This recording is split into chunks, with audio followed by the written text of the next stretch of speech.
Ready na po. Gamitin po natin, Jesus Saves. Ready, sing. We have heard the joyful sound. Jesus saves, Jesus saves. Spread the tidings all around. Jesus saves, Jesus saves. Bear the news to every land. Climb the steeps and cross the waves. Onward is our Lord's command.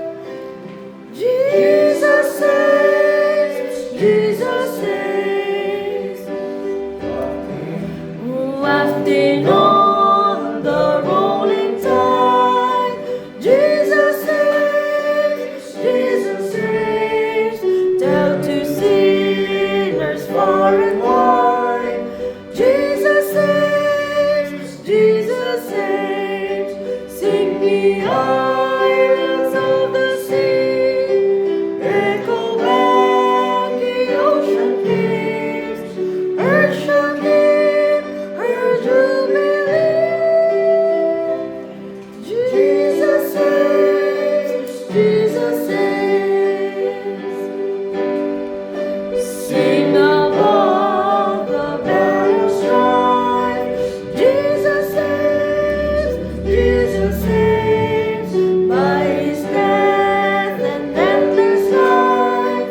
Jesus saves, Jesus saves. Sing it softly through the gloom. When the heart for mercy craves.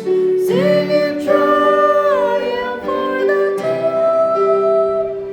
Jesus saves, Jesus saves. Give the winds a mighty voice.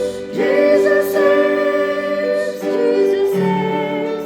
Let the nations now rejoice. Jesus saves, Jesus saves. Shout salvation full and free. Highest hills and deepest peace. This our song of victory. Jesus saves, Jesus saves. Sige po, manalangin po tayo. Panginoon Diyos, ang dakila sa lahat. Maraming salamat po sa araw na ito.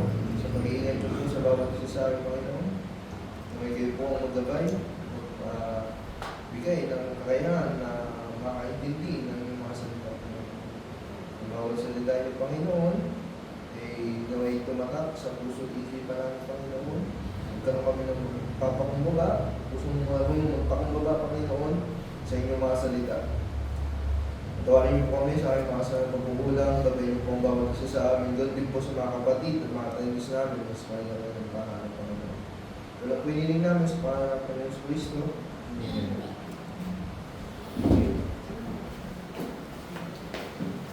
Po, tuloy po natin ang ating series sa Romans chapter. Tapos na po tayo sa 12, 13 na tayo. 13 verse 1. Babasahin ko po sa English, pakihanap po sa Tagalog kung sino po meron. May Tagalog ka ba, Charles? Tagalog ako. Romans chapter 13. Ang sabi po dito, let every soul be subject unto the higher powers, for there is no power but of God, the powers that be are ordained of Tagalog. Ang pong verse? Verse 1. 13:1. Verse 1. Romans 13, verse 1 sa Tagalog po. Magpasakop kayong lahat sa mga namumuno sa pamahalaan, sapagkat ang lahat ng pamahalaan ay nagmula sa Diyos at siya ang naglagay sa mga namumuno sa kanilang pwesto. Very timely sa lahat ng nangyayari ngayon sa ating bansa. So, as we enter Romans 13, makikita natin na kung saan Hindi po tayo umaalis dun sa serye natin patungkol sa kabanalan. Pero makikita dito, pinapakita sa atin ni Paul, yung mga practical na aplikasyon kung paano natin ma-apply lahat ng natutunan natin sa Romans chapter 12. So bilang review, sa Romans 12, natutunan natin mamuhay as living sacrifice sa harap ng ating Panginoon. Na hindi na natin kailangan magsakripisyo ng hayop, pero yung klase ng pamumuhay na meron tayo, ang pinakamagandang sakripisyo na pwede natin ibigay sa ating Panginoon. Natutunan natin na kapag nagawa natin yun, unti-unting nababago ang ating mga isip. We are being transformed by the renewing of our minds. At napakaraming application yung inaral natin kung maalala nyo. Unity ng church, pagpapakumbaba sa bawat isa, pag-iwas sa paghihiganti, sa maling galit, pagbibigay ng vengeance sa kamay ng ating Panginoon. At ngayon, sa Romans chapter 13, dinadala tayo ni Paul sa parte pa rin ng ating kabanalan, bagamat mahirap gawin at sometimes uncomfortable gawin, yung response natin sa mga authority na inilagay ng Panginoon sa ating mga buhay. Specifically, civil authority. Sa mga authority labas sa ating iglesia. Whether pamahalaan, mga kumpanya, mga amo, mga boses, makikita natin ngayon na kung saan bilang isang mananampalataya at tunay na Kristiyano, kailangan natin magpasakop sa authority na inilagay ng Panginoon sa ating buhay. Sinasabi ngayon ni Paul, yung mga naunang inaral natin, pagkanta, pananalangin, fellowship sa loob ng iglesia, madali yan gawin. Sometimes submission sa inyong mga pastor or leader sa church, madali yan gawin. Dahil alam nyo na sila yung nag-guide sa inyo spiritually. But it is one thing to submit to the authority sa mga oras na nagdi-disagree tayo sa authority na inilagay ng Panginoon sa ating buhay. It is one thing na ibigin natin yung mga kapwa natin mananampalataya, pero mas mahirap na kung saan magpasakop sa imperfect at flawed na leadership ng mga tao sa ating buhay. And yet, yung spirit ng ating Panginoon, dinadala tayo sa commandment niya, sa utos niya sa gabing ito, na yung submission natin, hindi yan political. At pag sinabi kong political, hindi lang naman yan literally sa ating gobyerno sa Pilipinas. Sometimes nagkakaroon din ng politika kahit sa loob ng ating mga kumpanya, mga pinagtatrabahuhan, mga eskwelahan. Pero sinasabi dito na yung pagpapasakop natin sa mga otoridad na inilagay ng Panginoon, it's not a matter of politics. It is a matter of spirituality. And beneath sa commandment na ito, nakalagay ang isang pang malalim na doktrina at ano yun. Regardless, kung sino mang authority ang inilagay ng Panginoon over us, tandaan natin na yung absolute sovereignty nasa kamay pa rin ng ating Panginoon. Whether good or bad, yung authority na inilagay niya, Panginoon ang naglagay ng mga taong yan sa ating buhay. Tingnan niyo yung commandment. Sabi po doon, let every soul be subject. Hindi yan isang advice, hindi yan conditional. Pero divine commandment yan ng ating Panginoon na kinukumpronta yung natural rebellion sa puso ng bawat isang tao.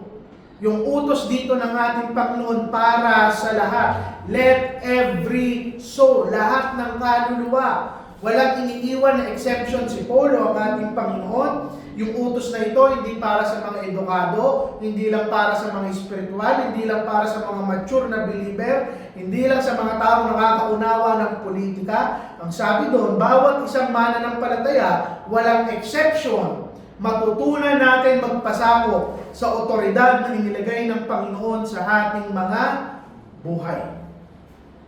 At mahirap itong gawin dahil naturally, nire-resist ng bawat isa ang kahit anumang authority na ibigay sa atin ng ating Panginoon. Ever since bumagsak si Eva at si Adan sa Garden of Eden, ang sinasabi ng kanilang mga puso, I will rule myself. Pamumunuan ko ang aking sarili. Pero may kita natin dito, no? na yung kaligtasan na ibigay ng Panginoon, hindi niya lang binago yung eternal destiny natin, pero dapat binago niya yung pamamaraan kung sa paano tayo mag-isip. Ano yung punto?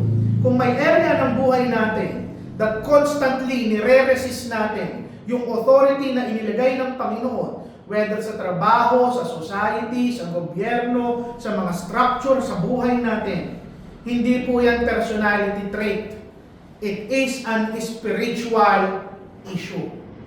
Dahil utos ng Panginoon, tayo ay magpasakop. Let every soul be subject unto higher power.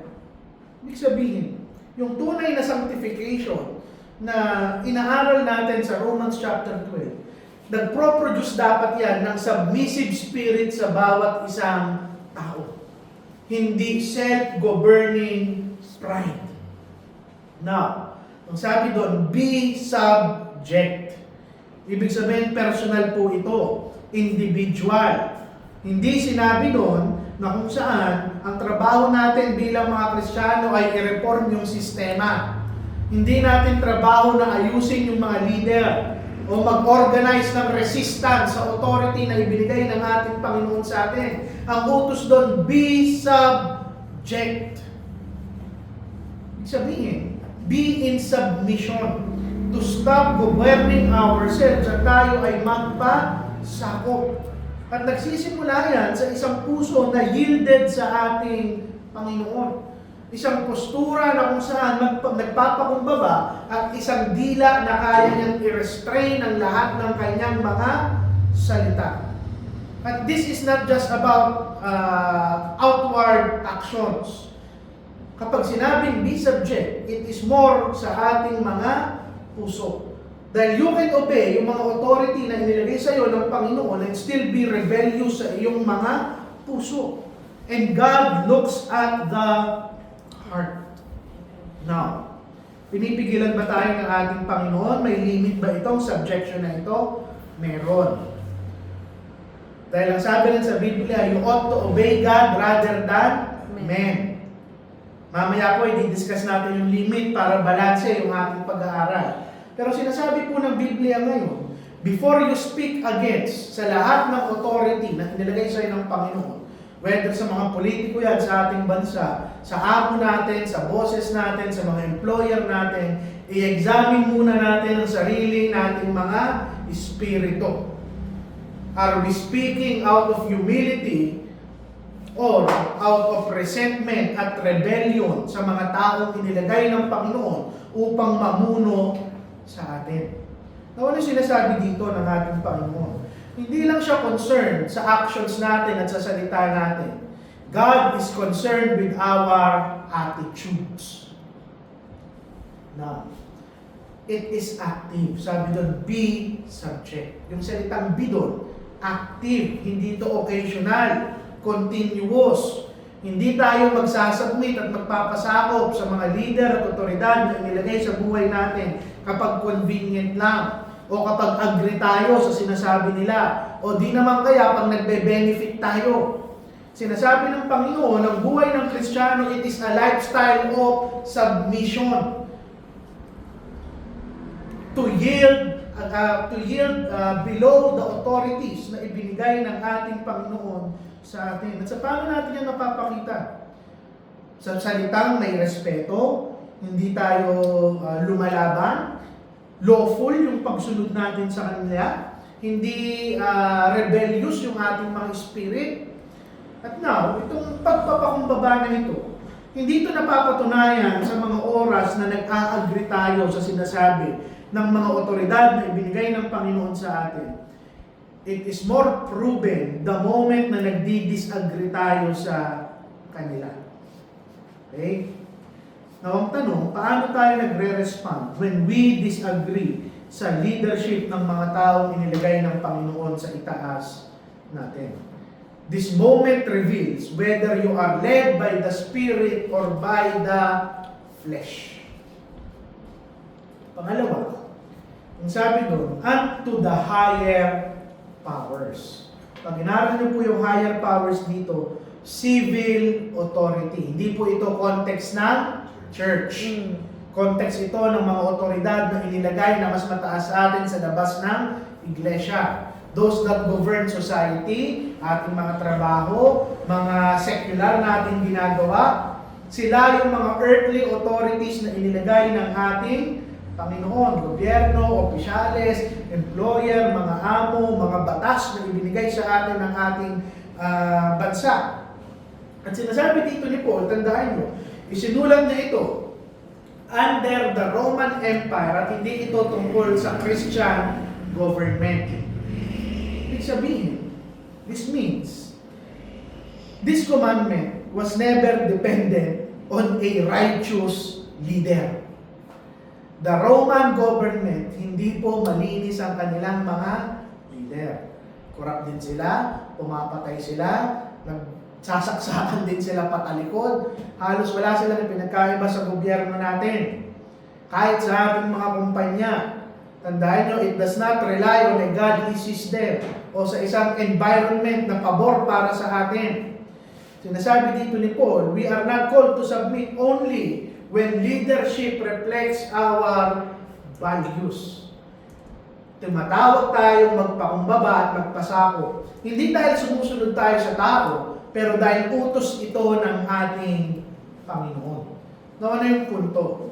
Yung pagsunod natin, it is a matter ng testimony ng ating pananampalataya, hindi ng agreement natin sa mga leader na inilagay ng ating Panginoon.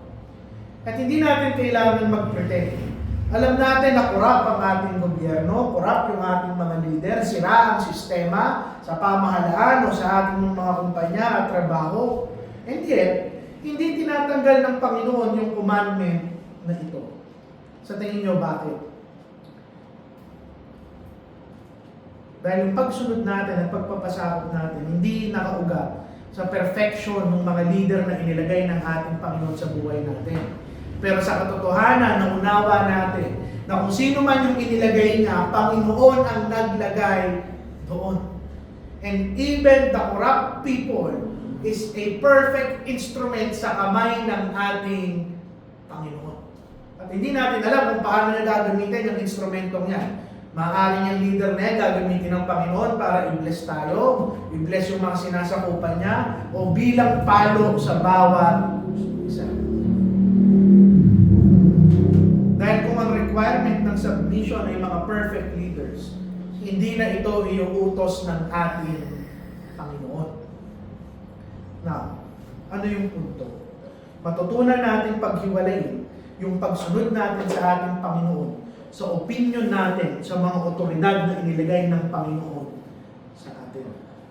Kung conditional yung pagsunod mo, I will obey kapag aprobado ko yung ginagawa nila, magsasubmit lang ako pag nag-a-agree ako, that is not submission. That is self-rule. Now, ano yung balance? May limit yung authority. At ano yun? Yung biblical boundary na ibinigay ng Panginoon sa atin. Ilang ulit na natin tinuturo sa ating iglesia, hindi tayo naniniwala sa absolute human authority. Hindi tao ang pinakamataas. Kapag yung authority na inilagay ng Panginoon sa atin ay inutos niya yung mga bagay na ipinagbabawal ng ating Panginoon o yung kabaliktaran, ipinagbawal niya yung mga bagay na inuutos ng ating Panginoon, dito lang tayo pwedeng sumuway. Dahil ang sabi natin kanina, we ought to obey God rather than men. Okay? Say for example, kung inutusan ka ng boss mo na magnakaw, mag-under the table, mag-under time, pero bayad ka, hindi ka dapat sumunod. Pero kung wala namang sinasabing masama sa'yo, hindi mo lang gusto yung diskarte nila, hindi pwedeng hindi tayo susunod. In the first place, anong sabi sa Biblia? Paglilingkuran natin yung ating mga employer, kung sa paano natin paglilingkuran ang ating Panginoon. Reflection yun ng ating Kristyanismo. Pinapakita nyo yung integridad natin kahit sa ating mga trabaho. Pero, tandaan natin, yung verse na we ought to obey God rather than men, marami rin ang gumagamit niyan as an excuse for a rebellious heart. Do not use obeying God as a cover for a rebellious spirit. Yung tutunay na submission, willing yan, may discernment yan, at rooted yan sa salita ng ating Panginoon. Pangatlong punto, may foundation na ibinigay. Kung bakit natin kailangan gawin yung pagpapasakop sa mga otoridad sa ating buhay. Sabi po doon, for there is no power but of God. Dinadala ngayon ni Pablo, ni Paul, yung ating mga mata sa kalangitan, sa ating Panginoon. Hindi lang yan patungkol sa authority na inilagay ng Panginoon sa ating buhay. Pinapakita niya that God rules above the authority na kanyang inilagay. Kaya ang sabi doon, Panginoon ang source ng lahat ng authority sa ating buhay. No power but of God. Kung sino mang amo, leader, politiko, gobyerno na inilagay ng Panginoon na mas mataas sa atin, hindi po yan aksidente. Hindi yan gawa lang ng tao. Nag-e-exist yan dahil pinahintulutan yan ng ating Panginoon. Sa bawat isang sistema, sa tingin natin, this is purely political, pero hindi po. Lahat ng nakikita natin, mabuti man o masama, galing yan sa soberanong kamay ng ating Panginoon. Nawala yung punto. Kung nire-reject mo yung rightful authority na inilagay sa iyo ng ating Panginoon, you are resisting yung order ng ating Panginoon. At ang tunay niyan, wala kang problema doon sa tao. Ang problema mo sa ating Panginoon. At makikita natin, sabi ko nga, soberano ang Panginoon sa lahat ng taong kanyang inilagay sa ating buhay. Sabi po doon, the powers that be are ordained of God. God does not merely allow, o hindi niya lang pinapahintulutan kung sino yung taong uupo sa taas mo. Siya mismo ang nag-a-appoint ng lahat ng bagay. Siya ang nagtatayo ng mga leader, siya ang nagtatanggal ng mga leader, ginagamit niya ang parehong matino at korap na mga leader. And Scripture shows this repeatedly. Si Pharaoh, si Nebuchadnezzar, si Ahab na umasawa kay, sino asawa ni Ahab? Para lang natin, sa linggo lang natin in-skip. Sino asawa ni Ahab? Lola Joy. Masamba kay Baal. Si Jezebel. Okay. Next time, maaralin natin yan. Parang gusto ko ituro sa linggo si Ahab sa si Jezebel. Dahil yung perspective natin sa 1 Kings, bayan ng Israel. Oo. Pero makikita mo doon, yung passivity ng lalaki. Ang laki ng epekto yan si Jezebel. Kaya yan Jezebel, unang-una, dahil passive ang kanyang asawang si Ahab. Okay, next time, tatry ko aralin yan para sa linggo. Pero ang punto lang, whether si Ahab, si Pharaoh, si Nebuchadnezzar, lahat yan masasamang hari, ginamit yan lahat ng Panginoon para sa kanyang purpose. And this is an encouragement at tribute sa akin. Alam din ng asawa ko, kahit siya, ilang buwan na kaming frustrated sa nangyayari sa ating bansa. Although ako, masaya ako personally sa kumpanya ko at sa mga kasama ko sa trabaho. Pero, pinapaalala ng Panginoon, kahit sa politika at sa ating gobyerno, yung ugali ng Kristiyano, hindi tayo pwedeng constantly frustrated. Bakit? Dahil kailangan natin matutunang magtiwala sa sovereignty ng ating Panginoon. We may not understand kung bakit pinapahintulutan ng Panginoon yung mga taong yan na mamuno para sa atin. Pero kailangan natin magtiwala sa Diyos na naglagay sa kanila sa mga posisyon. Ayan. And at the end of the day, susunod tayo, that every soul be subject unto the higher powers. At makita nyo na kung saan, never namang nagkamali ang ating Panginoon.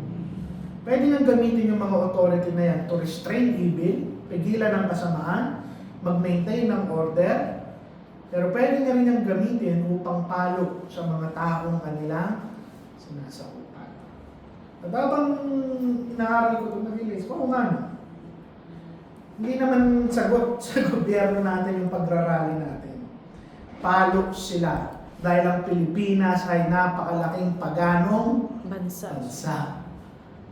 Wala tayong ipinagkaiba sa Israel nung sumasamba sila kay Baal. and even flawed systems. Sabi ko nga sa inyo, corrupt na sistema. Instrument yan sa kamay ng isang perfectong Diyos. Walang bagay o tao ang nasasayang sa kanyang kamay at walang bagay na kung saan hindi kontrolado ng ating Panginoon. So ano yung sinasabi natin sa third point natin? The reason why we are constantly frustrated dahil tinitignan natin yung authority sa buhay natin na tao lang ang may gawa. But on the other hand, ang dapat natin makita, parte yan sa divine plan ng ating Panginoon para sa isang mundong nabubulok. At kapag nakita natin na soberano ang Panginoon, babaguhin niya yung ating pag-uugali, yung ating pananalita, yung ating response sa mga authority na inilagay ng Panginoon sa ating buhay. Now, bilang conclusion, itong verse na ito, ultimately, hindi ito tungkol sa politika. Pero pinapakita niya yung postura ng ating mga puso sa harap ng ating Panginoon. Yung pagpapasakop na sinasabi dito, it is a test ng pagpapakumbaba natin. Dito natin maipapakita yung pananampalataya natin. And this is an act of worship. So ano yung punto? Huwag natin hayaan yung church natin na mamarkahan at makita ng mundo na puno ng rebellion, puno ng pagrereklamo, at resistance, prideful resistance sa mga otoridad na inilagay ng ating Panginoon. Dahil at the end of the day, dito natin tatapusin. Sa likod ng lahat ng taong inilagay ng ating Panginoon na authority, na trono, sa leadership, nakatayo lamang sila dahil pinahintulutan sila ng trono ng ating Panginoon. At the end of the day, our God is the King of Kings. At siya lang ang masusunod. Now, ako naman ang may tanong sa bawat isa. Does this mean Christians shouldn't join rallies against corrupt governments? Yes. Charles. Ibig bang sabihin nun, hindi tayo pwedeng sumali sa mga rally kahit alam natin mali na ang ginagawa ng gobyerno?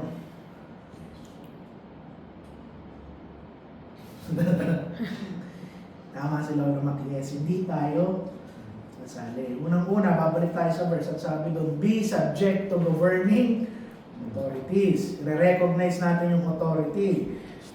Pero sabi natin kanina, hindi rin naman tayo bulag. We ought to obey God rather than man. The real issue is this. Yung spirit at method kung sa paano natin ito gagawin. Ano yung punto ko? Ang tanongin nyo sa inyong mga sarili, paano at bakit ko gagawin ito? If it is driven by anger and hatred, di ba banggain natin yung naunang chapter sa ano yun? Romans chapter 12. Na huwag tayong maghihiganti, ang paghihiganti ay sa kamay ng ating Panginoon. Now, tatanungin nyo kay Pastor, paano naman kung lawful, peaceful naman at conscience-driven yung pagrarally namin? I don't think so. Dahil at the end of the day, hindi yan yung pinaka-maayos na paggamit ng inyong mga oras. Tandaan nyo, ang mission natin, individually at bilang isang iglesia, hindi magkaroon ng reform sa gobyerno at politika. Hindi i-overthrow ang gobyerno. Hindi activism. Kung gusto natin baguhin ang ating bansa, isa lang yung mission na ibinigay ng Panginoon sa atin. Hindi manalangin lang. Share the Proclaim the gospel. gospel. Yun lang ang utos ng ating Panginoon. Teach every nation. Yun lang ang turo ng ating Panginoon. Prayer, preaching, at kabanalan ang focus natin. At kapag na-realize nyo yun, verse 1 ng chapter 13 now actually makes sense. Mag-submit ka dahil at the end of the day, hindi mo naman trabaho baguhin ang gobyerno. Hindi mo trabaho baguhin ang iyong kumpanya. Ang trabaho mo, magtrabaho ka ng matino, ng matapat, mamuhay ka ng isang maayos na citizen ng ating bansa. Higit sa lahat, ang trabaho mo, i-proclaim ang gospel ng ating Panginoon. Dyan lang po tayo magtatapos.